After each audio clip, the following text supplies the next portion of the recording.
Namaste. We continue our series, Terminology in the Integral Yoga. Today, Aspiration, Part 2, by Sri Aurobindo. Question: what is meant by spiritual aspiration? Sri Aurobindo: it means the aspiration towards spiritual things, spiritual experience, spiritual realization, the divine. Question: are will and aspiration the same? No, certainly not. Aspiration is a call to the divine. Will is the pressure of a conscious force on nature. Question: is prayer the same as aspiration? It is an expression of aspiration, or can be, for there are prayers which only express a desire. That is, prayers for wealth, worldly success, etc. Question: what is the difference between aspiration and opening? They have nothing to do with each other, except that aspiration brings opening. Opening means that the consciousness becomes opened to the truth or the divine, to which it is now shut. It indicates a state of receptivity. Aspiration is a call in the being. It is not opening. Question: is the aspiration rising from the vital of the same nature as that rising from the heart? No. The vital is dynamic, a call from the life force. That from the heart is either emotional or psychic. Question: does the power of aspiration vary in different sadhaks according to their natures? No. Aspiration is the same power in all. It differs only in purity, intensity, and object.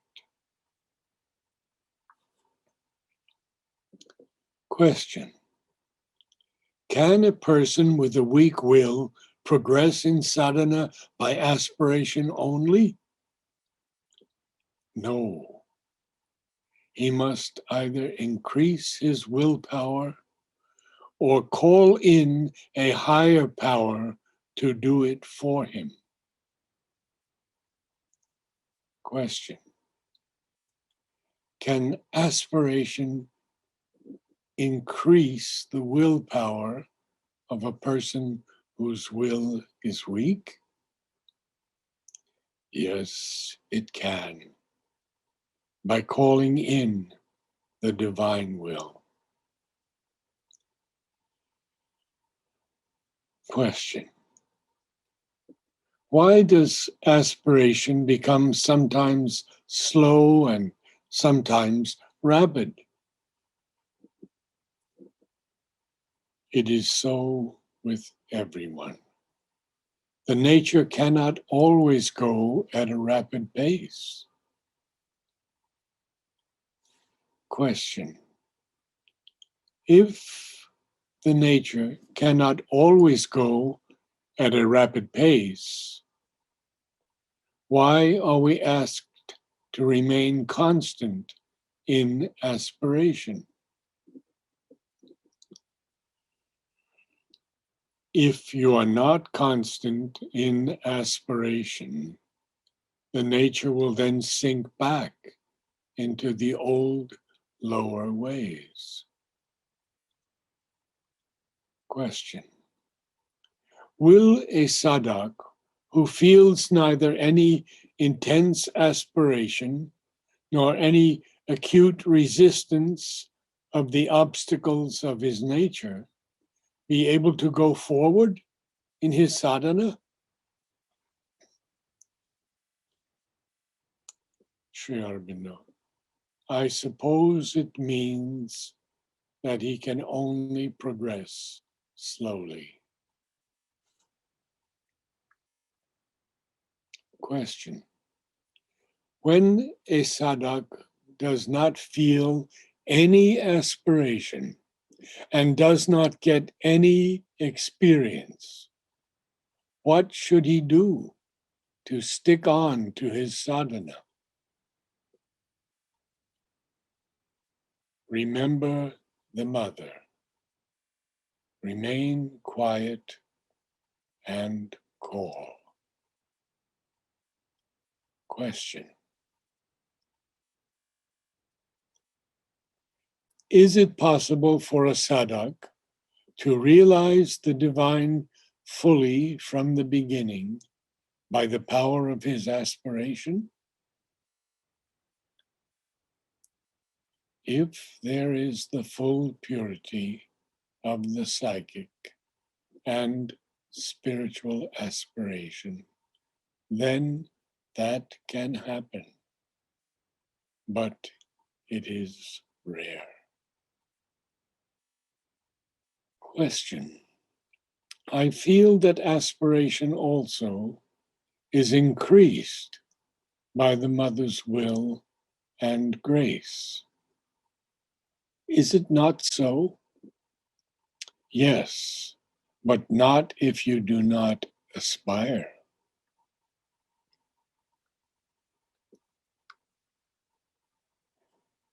You have asked me to have ceaseless aspiration, but I find that it is the mother's force that kindles up aspiration and strengthens and increases it in me. What personal effort on my part is then needed? It is true that it is the mother's force that aspires in you. But if the personal consciousness does not give its assent, then the force does not work. If the personal consciousness ceaselessly looks for the divine and assents to the working, the aspiration and the working of the force become also ceaseless. Question.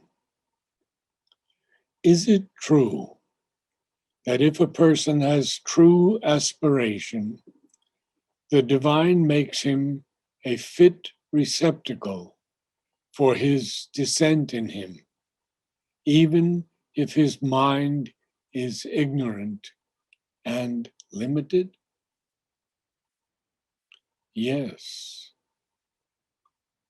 Only the mind must not be small and narrow and in love with its narrowness. Question. Some people say that a scholarly person with a developed intellect progresses in sadhana more rapidly than an uneducated person with an undeveloped intellect, even though both have the same intensity of aspiration. Is this true? There is no such rule. It is better if the mind is strong and developed. But scholarship does not necessarily create a strong and developed mind. Nobody is fit for the sadhana. That is, nobody can do it by his own soul capacity. It is a question of preparing oneself to bring in fully the force, not one's own, that can do it with one's consent and aspiration. This is from Letters on Yoga, Volume 23.